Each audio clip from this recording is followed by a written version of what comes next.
States of at least one surgical procedure in a female is about 20%. And so as a result of all this, it's been estimated that the imaging of pelvic floor disorders is projected to increase as high as 45% in the next 30 years. The clinical factors relating to pelvic floor disorders include the ones that I list here on the slide. And the overwhelming factor is that of being a female. Over 90% of the patients that you will see will be female. And so, unfortunately, that is something that has come about by a combination of factors, including the fact that we, of course, have problems with having multiparity and some of the other risk factors you see here.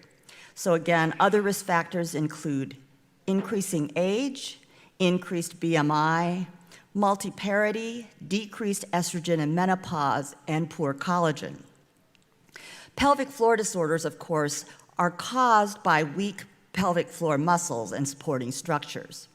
Well, there are two clinical presentations for pelvic floor disorders, and they include stress urinary incontinence and pelvic organ prolapse. Patients who present with stress urinary incontinence complain of leakage of urine during things such as exercise, coughing, laughing, and straining. Whereas those patients who have problems with pelvic organ prolapse tend to mainly complain of discomfort, some kind of pressure in the pelvis. Unfortunately, some of them even feel the organ falling out, for example, of the vagina. Symptoms that they have associated with this prolapse tend to be referable to whatever organs are involved. Well, the ultrasound equipment, which can be used for this examination, include a curvilinear 3D transducer, and in my laboratory, we use a relatively low-frequency transducer, which is between 4 and 2 megahertz. One can also use, as Dr. Pretorius noted, a 3D endovaginal transducer, and in some laboratories, a combination of both of these transducers is used. Any examination protocol should include not only documenting the organs at rest, but they should also be documented with the patient performing Kegel and Valsalva maneuvers. As noted again by Dr. Pretorius, 3D imaging is really important in this evaluation. And the reason for that is because it's that transverse or oblique coronal image, which is really the key image that we need in order to evaluate the type of surgery which has been done in these patients. Cine clips are also very useful, and this is also because some of the disorders really aren't seen until the patient performs Valsalva, or some of the problems get worse with Valsalva. So I really encourage you, if you're planning to do this type of examination, to get the kind of equipment you need that has both 3D imaging as well as CD clip documentation. I'm now going to be reviewing the female pelvis, just the normal anatomy. So the image on your left is a schematic of the female pelvis, and the image on your right is an ultrasound, transperineal ultrasound in the parasagittal view. And so this ultrasound is performed along this yellow dotted line. And what you see here is the symphysis anteriorly with shadowing, the urethra, which leads to this bladder, and then just posterior to the urethra will be the vagina, and then posterior to that will be the air-filled rectum. Again, I want to emphasize a lot of your diagnostic imaging is going to hang on that 3D image. And so one of the key images is the transverse or oblique coronal view, which you see here. I'm comparing it to the comparable CT scan. And so this is the reconstructed ultrasound image showing the symphysis, the urethra, vagina, and rectum. As I stated earlier, there are two presentations for pelvic floor disorders, and it's important to be aware of this, so when you're talking with the patient, you can anticipate what kind of treatment they have either had or will have. If a patient comes in with stress urinary incontinence, then most likely, if they've had treatment, it's been some type of suburethral sling.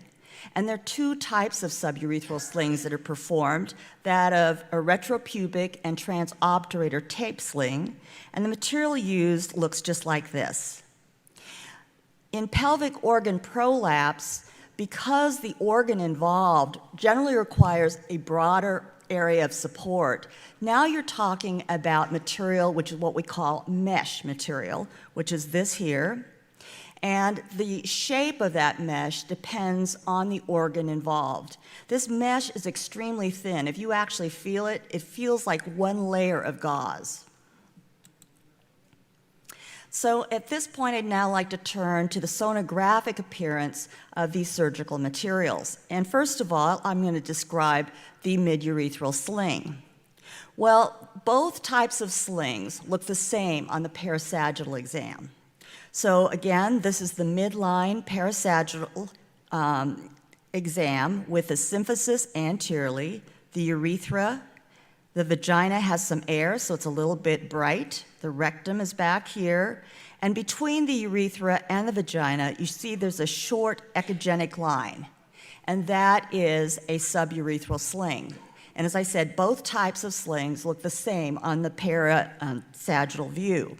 So that's why the 3D image is so critical. Without the 3D image, you don't know what kind of sling you're looking at. So the images on your left are schematics of the pelvis, and this is a retropubic tape sling. And this particular sling is located in a fairly tight U around the bladder. And so this is the white line that you see in the schematic. And on the transverse or oblique coronal view, what you see here is, again, let me orient you, symphysis, ureter, vagina, and here you see this sort of U-shaped echogenic material that is a retropubic sling. Now this is in contrast to the other type of sling, that is a transobturator sling. Because the arms of the transobturator sling go through the obturator foramina, the shape of this sling is more horizontal compared to the other sling. And so again, it's that transverse or oblique coronal view which is going to give you that information. So again, here's the anatomic information. Here's symphysis, ureter, vagina's back here.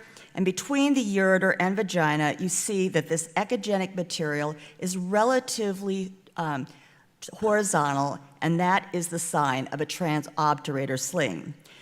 Both types of slings are very well seen sonographically. They both appear as echogenic lines. Well, now let me turn to the mesh. What does mesh look like with ultrasound? Well, mesh, as I stated before, can be variable. It depends on what organ is being supported. And so in the old days, like about 10 to 15 years ago, surgeons would just take this material and sort of cut it out themselves, sort of estimate what they need, cut it out, and then put it in the pelvis. However, more recently, we now have pre-cut kits, so surgeons can just fit it into the pelvis, and the shape of the kits just depend on what it is they're trying to treat. The image on your left, again, is a schematic just showing a kind of way that this particular mesh fits behind the organs. And you can see here, tends to be flat and very, very thin. Well, in ultrasound, mesh has multiple ways that it can present. And so these are the major ways that one can see or identify mesh. It can appear as a short echogenic line, very similar to the suburethral sling, except in this case, generally, it's not in the position of the suburethral sling. It can be a long echogenic line, multiple short linear echogenic lines, or it can be a dash, dot, dash echogenic pattern. So the image here just demonstrates the appearance of both a sling and mesh. And again, here is the symphysis anteriorly, bladder, and then the urethra is right here, and posterior to the urethra is the suburethral sling. Here is the vagina, which has air, and then posterior to the vagina is mesh. because this patient's had a prior vaginal prolapse. And here you see this is the pattern of more of multiple short linear lines. Well, on the other view, the oblique coronal or transverse view, mesh is very difficult to identify. As I stated earlier, it's very, very thin. So because it's so subtle, you have to be careful in terms of how you reconstruct your image. And obviously, in this case, it's useful to have an experienced person doing that reconstruction. In this case, the mesh just looks like a heterogeneous, predominantly slightly more echogenic area compared to the surrounding tissues. Well, now I'd like to turn to what are the types of findings you may see if a patient comes in and they're complaining of some kind of pelvic floor symptom. First of all, many people, actually the most common symptoms we tend to see are of the bladder. And so if a person has problems with difficulty voiding or pelvic pressure, if a patient has difficulty voiding, one of the most common findings we see is that of a cystocele. And a cystocele is merely a weakness in the bladder wall. And so what we see here is the bladder wall pooches inferiorly and posteriorly. And this is the resting view. But remember I said that on our exams we always do both a Kegel and Valsalva. Well, on the Valsalva, here you see the cystocele increases greatly in size. And so cystoceles are very common, and it's something that you certainly should be able to easily recognize. Another finding that you may see if a woman has urinary symptoms is that of bladder funneling. Now, in this particular case, in the resting view, things look pretty good. Bladder looks fine. There's no particular cystocele here. Here's the urethra, vagina, rectum. This person already has a sling placed. However, with Valsalva, notice some of the urine backtracks or goes forward into the urethra. And so this V-shaped area of fluid, that is what is called funneling. Transperineal ultrasound also, obviously, can see structural abnormalities of the female pelvis. And in this particular case, the patient had bladder infections. And when we looked at the pelvis, what we noted immediately is behind the urethra, there was a mass which contained a calcified structure. And this appearance was consistent with a urethral diverticulum. Later on, the patient also had a CT, which just confirmed what we saw. Well, now I'd like to turn to the problem of prolapse. And actually, uterine prolapse is something that is really a clinical diagnosis. On a physical exam, a gynecologist will see that the cervix is in abnormal position. However, if the patient hasn't had a gynecologic exam, or if there is a prolapse, it is important for you at least to be able to recognize it. And so this is a case of prolapse. Here is the bladder. This is the base of the bladder. Here is the urethra. And in this case, notice that the cervix is much further inferior. So this is the perineal surface, much closer to the perineum compared to the bladder base. So this is an obvious case of uterine prolapse. On every single case, whether or not the patient has rectal symptoms, we always look at the rectum. And so in this particular case, again, I'm going to show you, this is the symphysis, this is the ureter, vagina, and in the rectum, notice this is the anterior wall, and there's a little bulge here on the resting view. This is the posterior wall of the rectum. And with Valsalva, that bulge increases. And so this is a rectocele. And rectoceles are very easy to see, and generally they do increase, again, with Valsalva. Well, in my practice, actually, the vast majority of patients are coming to us because they have some kind of possible postoperative complication. And unfortunately, this group of patients has received a great deal of publicity in the press and in the legal societies. So actually, in our area, there are law firms that advertise for patients. So it's certainly an area that you should be very, very familiar with and, be very careful whenever you do these exams. Now, the symptoms that one can have after surgery that might indicate a complication are listed on this slide. And the most common symptom is that of pain. You can see about a third of the patients that have complications have pain. Other symptoms include bleeding, dyspareunia, urinary problems, and neuromuscular or bowel problems. The type of imaging findings that you will see or may see with ultrasound, again, are listed here on this slide, and I'll be showing you some examples. They include erosion or perforation of the sling or mesh into the pelvic organs, and this is the most common complication. It is about 35% of all complications that one sees. Other complications include fragmentation or displacement of the sling or mesh, fistula formation, infection, scarring, or recurrence of prolapse or incontinence. So this is a 73-year-old woman who 5 years prior had had surgery and now comes back with multiple urinary tract infections.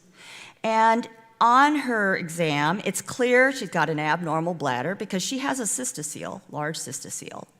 But she also has something else. Here is this echogenic material extending into the bladder, and this, unfortunately, is a fragment of her previous mesh, which had been placed, and so this is also probably the reason for her symptoms. So noted that this is the most common complication one sees with in the postoperative area.